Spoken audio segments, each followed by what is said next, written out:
और इस बीच एक और बड़ी जानकारी मिल रही है। आपको बता दें, रूस के विदेश मंत्री सर्गेई लावरोव भारत के दौरे पर हैं। आज से 2 दिन के दौरे पर रूस के विदेश मंत्री रहने वाले। कच्चे तेल की सप्लाई पर बातचीत हो सकती है, चर्चा हो सकती है, रुपए और रूबल पेमेंट सिस्टम पर चर्चा हो सकती है, ऐसी जानकारी शुरुआती मिल रही है। कल एस जयशंकर से लावरोव मिलेंगे, मुलाकात उनकी एस जयशंकर के साथ होगी।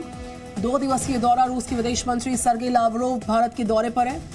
मनीष शुक्ला जुड़ चुके हैं मेरे साथ, उनसे लेते हैं और details. Very good morning Manish, रूस के विदेश मंत्री का 2 दिवसीय भारत दौरा, कौन कौन से प्रमुख मुद्दे हैं जो चर्चा का केंद्र रहने वाले हैं अगले 2 दिवसीय दौरे के दौरान? देखिए निधि, आपको मालूम है कि जिस तरीके से यूक्रेन के अंदर रूसी सेना ऑपरेशन चला रही है, उसके बाद से ये पहला रूस का भी कह सकते हैं भारत में इतना हाई लेवल ये विजिट हो रही है। रूस के फॉरेन मिनिस्टर आ रहे हैं।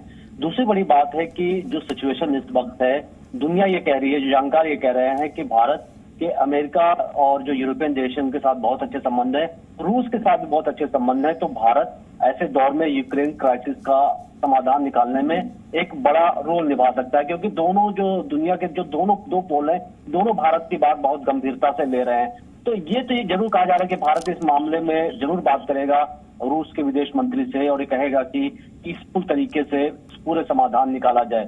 दूसरी बड़ी बात है कि भारत के सामने, भारत जैसा पहले भी कहा है कि जो पेट्रोल्स हैं, जो इस वक्त ईंधन की जरूरत है, गैस की जरूरत है, वो रूस से खरीदेंगे और इसको लेकर के भी भारत बात करेगा, क्योंकि आप लगातार देख रहे हैं कि यहाँ पर पेट्रोल और गैस के जो प्राइसेस हैं वो बढ़ते जा रहे हैं और इस वजह से भारत के पास कोई विकल्प नहीं बचता है।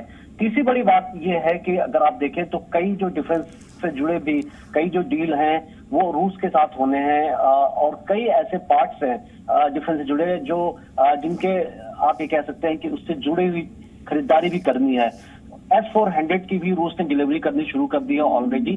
तो इन सारी चीजों को लेकर के भारत बात करेगा। 2 दिन का ये दौरा है और ये देखने की बात होगी कि किस तरीके से दोनों देश ज्वाइंट स्टेटमेंट देते हैं, खासतौर पर यूक्रेन क्राइसिस को लेकर के, क्योंकि दुनिया लगातार भारत के जो ये बातचीत होने वाली है इस पर नजर बनाए रखी है। दूसरी तरफ देखें तो लगातार कई हाई प्रोफाइल विजिट भी है। नेपाल के भी प्राइम मिनिस्टर आने वाले हैं। कल यूके की जो विदेश मंत्री हैं वो भी भारत आ रही है। तो लगातार अगर आप देखें तो ये जो पूरा हफ्ता है, अगर विदेश नीति के लिहाज से बात किया जाए तो ये काफी पैक्ड है, काफी इंपॉर्टेंट विजिट भी आगे शेड्यूल्ड है। बिल्कुल मनीष, जिस तरीके से रशिया और यूक्रेन की वॉर जारी है उसके बीचों बीच जो वैश्विक कूटनीति है उसमें भारत की धमक एकाएक बढ़ गई है और हम देख पा रहे हैं कई देशों के विदेश मंत्रियों का दिल्ली की यात्रा, भारत का दौरा जारी लगातार। उस फहरिस्त में कई सारे नाम शामिल हैं। हमने सर्गेई लावरोव का जिक्र किया, इस दौरे के मायने आपने समझाए, 2 दिवसीय दौरों में कौन कौन से मुद्दे एपिसेंटर रहेंगे चर्चा का, लेकिन भारत एक एपिसेंटर के तौर पर उभरा है। या बिल्कुल, देखिए इसके पहले अभी जर्मनी के एनएस से भी उन्होंने अपने जो अजीत डोवाल हैं इंडिया के एनएस से, उनसे मुलाकात की थी।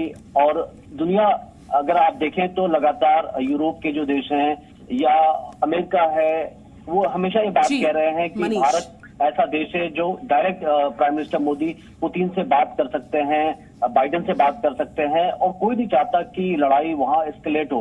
हालांकि टर्की में अभी कुछ दिनों पहले भी दोनों देशों की, यूक्रेन और रूस की बातचीत हुई थी। तो इस लिहाज से इन दौरों पर जी न्यूज की नजर लगातार, कुछ और ब्रेकिंग इनपुट्स आएंगे, हम लौटेंगे आपके पास। शुक्रिया मनीष शुक्ला जुड़े थे मेरे साथ। Presenting B news app available on Google Play and App Store. Download it now.